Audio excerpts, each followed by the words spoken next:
तो आज हम डिस्कस करेंगे सीरीज कॉम्बिनेशन ऑफ रेजिस्टेंस, यानी जो रेजिस्टेंस होते हैं वो सीरीज में जब हम उनको जोड़ते हैं तो टोटल रेजिस्टेंस की वैल्यू कैसे निकालते हैं वो डिस्कस करेंगे। तो सीरीज कॉम्बिनेशन क्या होता है भाई? रेजिस्टेंस जो सीरीज में कब होते हैं?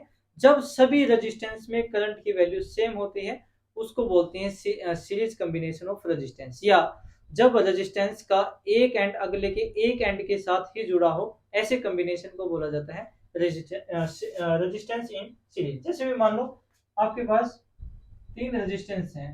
एक रेजिस्टेंस है R1, ठीक है भी, दूसरा रेजिस्टेंस है R2। अब यहाँ पर इसका एक एंड ही एक एंड के साथ जुड़ा होना चाहिए, इस कॉम्बिनेशन को क्या बोलते हैं? Series combination. ऐसे ही कोई तीसरा रेजिस्टेंस अगर है तो इस तरीके से जोड़ते हैं, ठीक है भी। अब इनमें सीरीज कॉम्बिनेशन में क्या होता है? सभी में करंट की वैल्यू सेम होगी, ठीक है भी। मान लो इन सभी को हम एक बैटरी के साथ जोड़ देते हैं जिसका पोटेंशियल डिफरेंस है V, इस टाइप से, ठीक है। यहाँ पर एक की लगा लेंगे इसको ऑन ऑफ करने के लिए।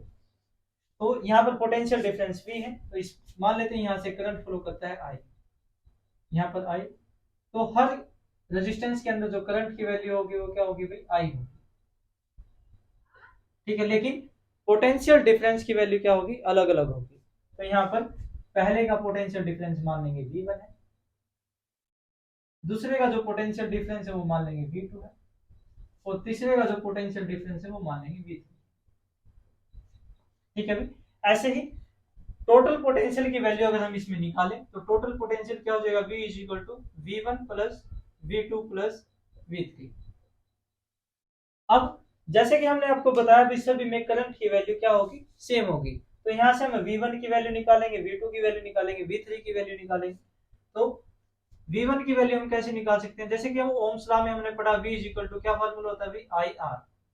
अगर V1 की वैल्यू निकालनी है तो V1 इज इक्वल टू क्या जाएगा? IR1, क्योंकि करंट I है, रेजिस्टेंस कितना है? R1 है। ऐसे ही V2 की अगर वैल्यू निकालें तो V2 इज इक्वल टू क्या जाएगा? IR2। ऐसे V3 की अगर वैल्यू निकालें हो जाएगी IR3, ठीक है भाई। अब मान लो इस पूरे के पूरे कॉम्बिनेशन का जो रेजिस्टेंस है वो है आपका RS। पूरे के पूरे कॉम्बिनेशन का रेजिस्टेंस कितना है? RS, resistance in series. Total resistance क्या है इनका सभी का? RS है। तो यहां से अगर हम V की वैल्यू निकालें तो V is equal to, current तो क्या है यहाँ पर? I है, और रेजिस्टेंस कितना है पूरे के पूरे का? RS है, तो इसका RS।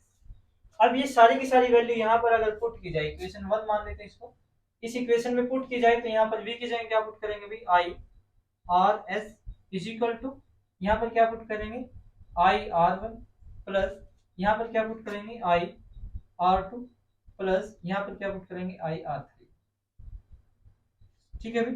तो IRS इज इक्वल टू, यहाँ से क्या कॉमन आ जाएगा? I कॉमन आ जाएगा, R1 plus R2 plus R3।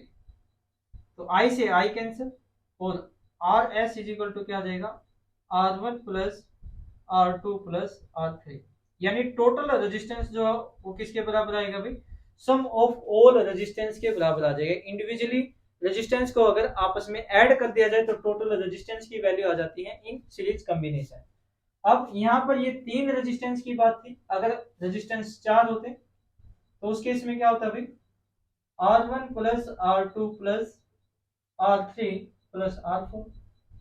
अगर 5 होते तो R5, n होते तो n तक चले जाएंगे। तो इस तरीके से अगर n रेजिस्टेंस हो तो Rn तक इसको लिख सकते हैं। तो टोटल रेजिस्टेंस क्या होगा? R1 plus R2 plus R3 plus R4 and so on Rn। यानी टोटल रेजिस्टेंस किसके बराबर आएगा? Algebraic sum of all individual resistance. सभी रेजिस्टेंस को अगर हम अलजेब्रिक सम अगर उनका निकाला जाए तो सीरीज कॉम्बिनेशन में टोटल रेजिस्टेंस की वैल्यू आ जाएगी, ठीक है भाई। तो इसका मतलब जब सभी रेजिस्टेंस को हम अगर आपस में ऐड करेंगे तो टोटल वैल्यू क्या हो जाएगी? इंक्रीज हो जाएगी। तो जहां पर हमें रेजिस्टेंस की वैल्यू इंक्रीज करनी होती है वहां पर हम रेजिस्टेंस को क्या करते हैं? आपस में सीरीज में ऐड करते हैं, ठीक है भाई। उसके बाद सभी में करंट की वैल्यू क्या रखी जाती है? सेम रखी जाती है। करंट की वैल्यू जो रेजिस्टेंस उसमें सीरीज कॉम्बिनेशन में क्या होती है? सेम होती है। ये ओरिएंटेशन पे डिपेंड नहीं करते। ओरिएंटेशन का मतलब क्या होता है, जैसे भी मान लो एक रेजिस्टेंस ऐसे लगा हुआ है R1, एक रेजिस्टेंस जो है आपका ऐसे जुड़ा हुआ है, तो इस कॉम्बिनेशन को भी क्या बोला जाएगा, सीरीज कॉम्बिनेशन, क्योंकि एक एंड ही दूसरे के एक एंड के साथ जुड़ा हुआ है। ठीक है भाई, तो याद रखेंगे जब टोटल रेजिस्टेंस हमें इंक्रीज करना हो, बढ़ाना हो, तो उस केस में हम रेजिस्टेंस को आपस में किस में जोड़ते हैं, सीरीज कॉम्बिनेशन में जोड़ते हैं। ठीक है भाई, तो ये था सीरीज कॉम्बिनेशन ऑफ रेजिस्टेंस के बारे में। अभी के लिए इतना ही, धन्यवाद।